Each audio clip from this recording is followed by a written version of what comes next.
সবসময় যেরকম এখনো সেরকম। আমরা ওনার জন্য ওনার ইলিয়াস আলী ফিরে আসবে আমাদের কাছে, এটা আমাদের প্রত্যাশা।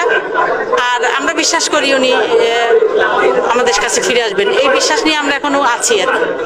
আর এরপরে আর যদি কোনো নিউজ কিছু যদি হয় সেটা সরকার পক্ষ থেকে যেটা হয় সেটা আমরা নিজেরাই বলবো আর কি সেটা।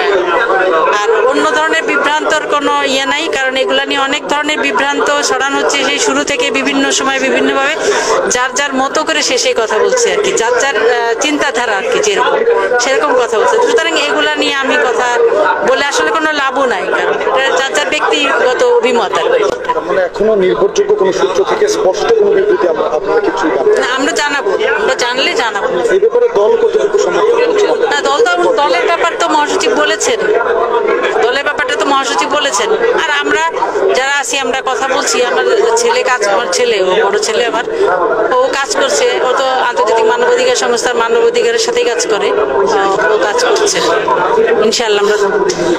আপনারা যদি এখন আমাকে, আমি প্রথমে বলছি যে আপনারা যদি আমাকে ফেসবুক নিয়ে কথা বলেন, আমি এই বিষয়ে কথা বলতে ইচ্ছুক না, কারণ এখানে এত বেশি বিভ্রান্ত এবং এত বেশি মানুষের যার যেমন ইচ্ছা সে বসে, আপনি বলতে পারেন পুলিশের এসআর কথা, সেও কিন্তু অজ্ঞাত স্থানে বসেই সে যেটা বলছে সেটার যে সত্যতা কতটুকু আছে এই বিষয়গুলো আমি কনফিউজ। এই জন্য আমি এই মানে সামাজিক মাধ্যমে যোগাযোগ মাধ্যম নিয়ে আমি কথা বলতে চাই না।